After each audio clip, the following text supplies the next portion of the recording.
Hello. Thank. How are we going to talk like a friends Sure. or officially?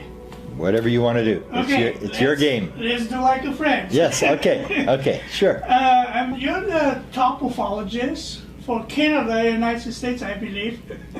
Well, I don't know. I work hard. I try to. I mean, I said I follow you, and I have impression that you never sleep. I mean, This is all I. you're online all the time. Something is coming. This is all I do. Now this is what I do 24 hours a day. I think it. I work it all the time. I don't really. Not interested in anything other than this. So I do spend a lot of time doing it. I do spend a lot of time thinking. So what I do, as I described in my lecture, is what I do is I do a lot of walking. So I walk, like I'll walk across the river here to the other side, go have coffee. I walk back, 2 miles. Walk 2 miles in the afternoon, back 2 miles in the evening, walk back again, and I think about these things, and then these things pop into your head. Or I watch the last lecture that was just here, where the guy's talking about these apports, these things that fall out of the sky. People are in a room and suddenly something falls in the middle of the room. Mm-hmm. And so I've gotten into this, and so when I hear that, then I talk to him, and I think about it all the time. I think about what's going on. I start to look for material, who's worked on apports, these things, what kind of research there are, and I just sort of let myself follow the latest thing, whatever has come, and it's almost like I'm getting directed. This is Ivan Ivanov, and you are watching UFO Disclosure Bulgaria. We have the documents. We have the witnesses. True stories about UFOs, visitors from outer space, and other worlds.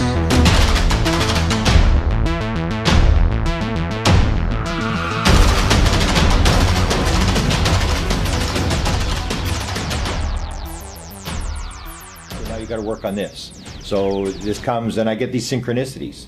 So about 3 days ago, I had these things with these apports that are falling out of the sky, and I started to do some research, and I found out that one of the main places where they have a collection of these apports is at the University of Manitoba, which is 2 miles from my house. And I went, whoa. Oh. So this is a synchronicity. So now I got to wait to go home to look at all these things that collection of these weird things. And then this guy lectures on this Mira from Great Britain lectures on, and he talks about it. And then the Rangers, if you saw these Rangers, they talked about the 65 coins that all landed flat up. Correct. And you see these synchronicities, like suddenly everybody's talking about this. So I'm trying to interview these people to get this one little aspect of the story and work on that. So I'm always thinking about it all the time. Uh-huh. You know Paul Carrier? Who? Paul Keller? Yes. Yeah. What's going on with UFO and disclosure in Canada? Nothing. As far as I know, like people ask me, and I say, what people have to realize is that this idea that there's disclosure, the government is talking about it, there's documents and stuff, is an American phenomenon. I live in Canada. I'm sure in your country there's no governments with leaked documents and stuff. This is an American phenomenon. So in Canada, because I did the American presidents all the time, people say, well, what's going on in Canada? And I say, I have no idea, because the government doesn't talk about it. And that's where I say that when it comes to disclosure, if the government wants to disclose, they can stand up and talk about it, and they're not doing that. So they're not disclosing, and they're not covering up, because if they want to cover up, they do what they do in Bulgaria or Switzerland or Canada. You just shut up and stop talking about it, and the story goes away. So in Canada, I've been for 43 years, worked on the subject. I really don't know. Paul Hellyer told one story. Well, he told a story in 1967. In 1967, he gave a lecture, a speech, when he was the defense minister. And he said he was opening a UFO landing base. So it was like a tourist thing that they had built, the UFO landing base. And he said this is the first time there was a UFO landing area opened up in 1954 in Canada. And nothing landed, therefore there's nothing to the UFO subject.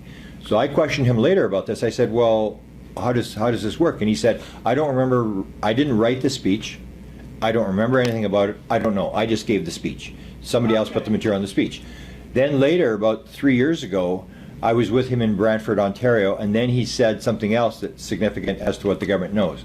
He said that he had been given a phone call by an Air Force guy, And the Air Force guy said, the head of emergency management wants to talk to you. He's dying of ALS, of Lou Gehrig's disease. He wants to talk to you. You should talk to him. He wants to tell you something. So Paul doesn't phone the guy. The Air Force guy phones him back and he says, the guy's about to die. You better talk to him. So Paul phones him up, and the guy says, as the head of emergency management, so if there's a major disaster, a war or something, the government has a department that takes care of, what do we do? Do we put money in the banks? What happens to the stock market? All these different things that can go wrong in a disaster. Here in the United States, it's called FEMA, the FEMA organization. So in Canada, it's called emergency management. So the head of emergency management tells Paul, it's for real. I was taken to the CIA, I was signed a bunch of documents, and I was allowed to go to Area 51, and I was actually inside one of the crafts that they have at Area 51. That makes sense, and that's all he told Paul. He said, I'm just telling you, Paul, this thing's for real. As a head of emergency management, it would make sense, because if there's a disclosure, if the aliens suddenly land on the White House lawn and everybody suddenly goes, it's for real, a lot of people may panic. You never know what's going to happen once this comes out. So head of emergency management would have all sorts of plans. What do we do if this is for real? They say, we don't know if UFOs are real, but if it's for real, this might happen, this might happen, this might happen, and they will have a plan as to what they're going to do. So with Air Force bases, all the embassies around the world, and they're all secure, can make sense that the head of emergency management would know. As what happened in the United States, I wrote an article on what's called the Kecksburg crash in 1965. There's Air Force documents, the Blue Book documents, actually describe communications, because the ones in Washington are all bombed out. So they moved them to the tribe. A phone call coming from what they called green grass, code green grass. So when we looked this up, what it was what's called Mount Weather, outside of Washington, D.C. This is where if there's a nuclear attack, they take the president, the vice president, the cabinet, and they move them to this underground facility called Mount Weather. And that's where this phone call came from. When this crash took place in Pennsylvania, they said, we've got a report of metal material found in Michigan.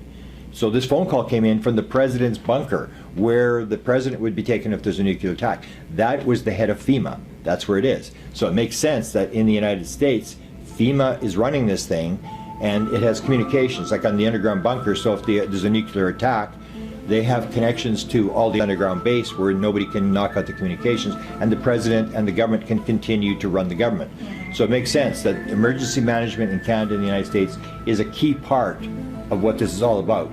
They have to be involved. It's not that they really care about UFOs, but if there happens to be UFOs, and if there happens to be an attack by UFOs, or something happens, these are the people that know, and they have plans as to what to do if there is a major disclosure and there's a panic breaks out. Okay, I would like to ask you to say very clear that we talking for real things.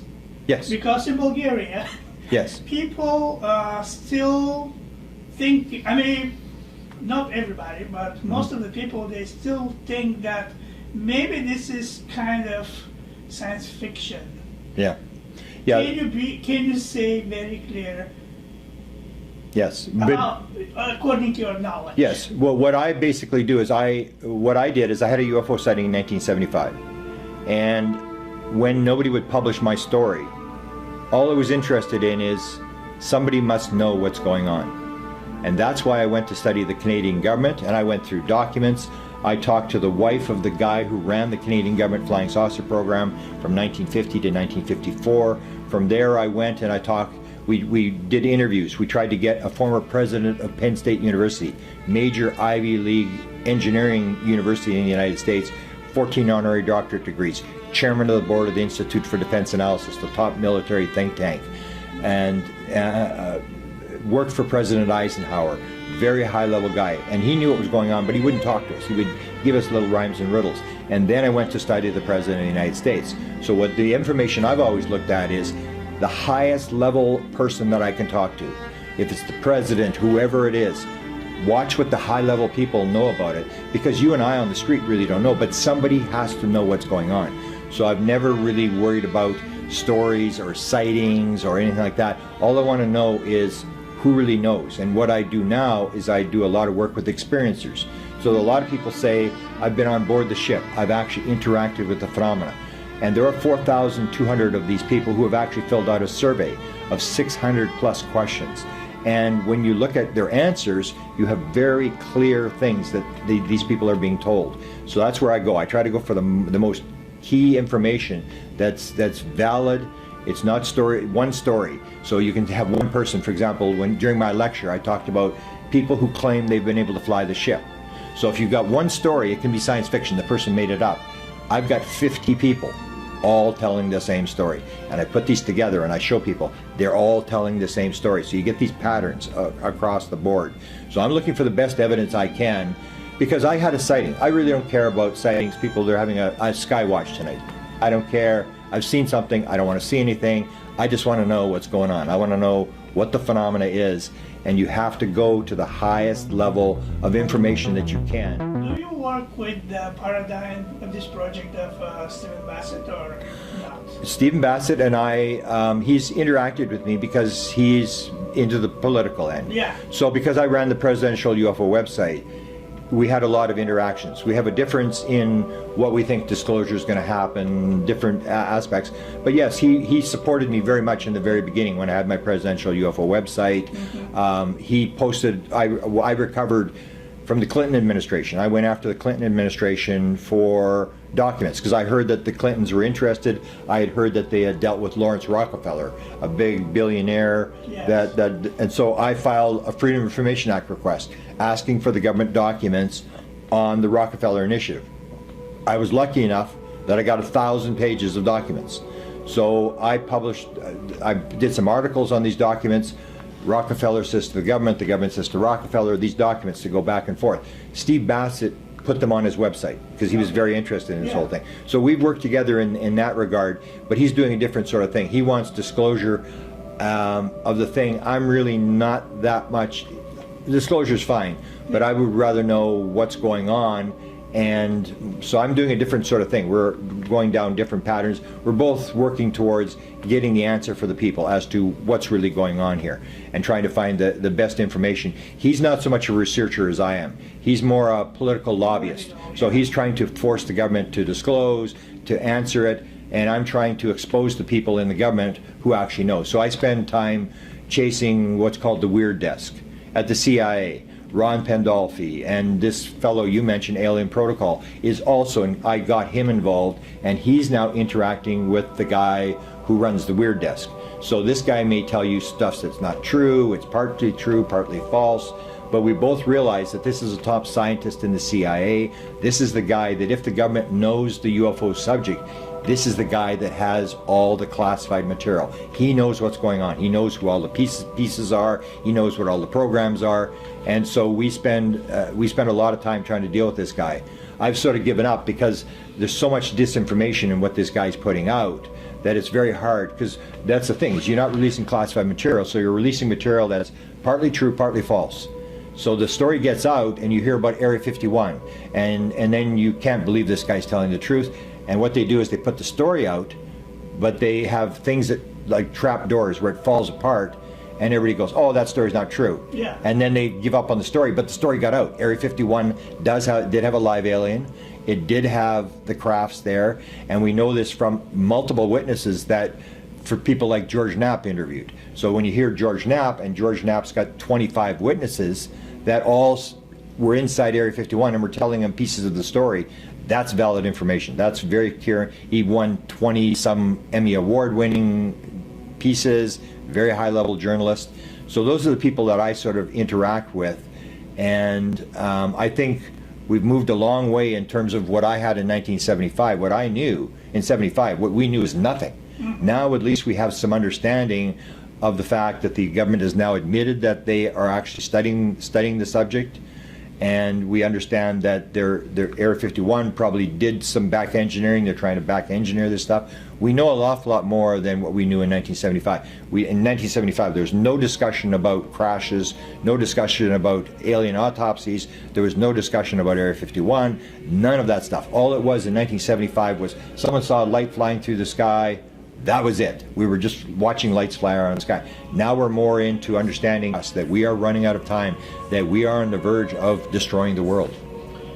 If you can imagine that you're on the stage, Yes. and the Europeans is watching you right now, I mean Bulgaria now. Yeah, So yeah. what will be your message to them? Well, my message would be to listen to the people, the experiencers, then to share that message, to get that idea, even though it may not be heard by the United States or by the U.S. military, is that we really don't want any more Cold War between Russia and the United States. We want people to get together. Because at one point, after the Cold War ended, it was like, you know, all the satellite countries for Russia sort of separated, and it was the Berlin Wall came down, and it was all where we're going to work together, we're going to trade, we're going to do all this kind of stuff. And then it got shifted away again, back to this thing where we need an enemy, and if we don't have an enemy, we're going to make up an enemy. So the people in Bulgaria and Europe should continue to maintain, do not listen to this message coming out of the United States of America. There are no enemies. We are not at enemy with Bulgaria or with Europe, and even in Canada, even in this last little bit, the Canadians, who are always like the peacekeepers in the world, really don't care about anything. We really just, you know, live our lives and stuff like that. Even Donald Trump defined us as a threat to national security. So then we became an enemy. And I say, well, when the Canadians become an enemy, then it's crazy stuff. But that's the way it works, is you have this division, and that's a capitalist idea. So you have a socialist idea. What the Americans are very afraid of is the socialism idea, that we all put in what we can contribute, we take out only what we need from the system.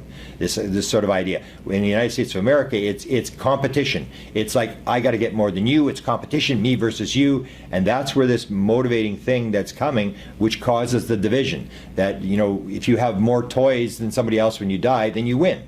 And in the end, the beings are saying, no, it doesn't matter how many toys, you're leaving all the toys behind. It's a sort of more of a spiritual message, and that's what I would say that the message is. Now, whether the Europeans pick up on this and promote it, is I say the UFO phenomena, I will guarantee you, when it is all said and done, it is going to be a lot less physical than people think it is, and it's going to be a lot more spiritual than people think it is. And a lot of people won't be happy with that, because they just want a better car, a bigger car.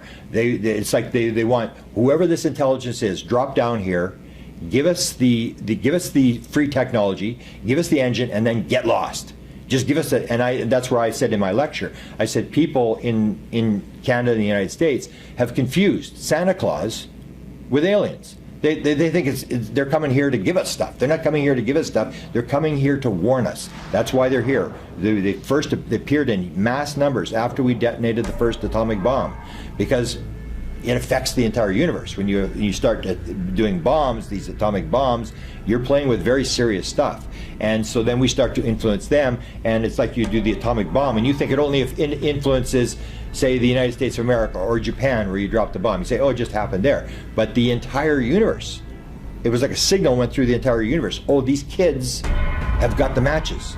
We've got to go there. And this will go through the entire universe. So they've come in to warn us that you're at this point.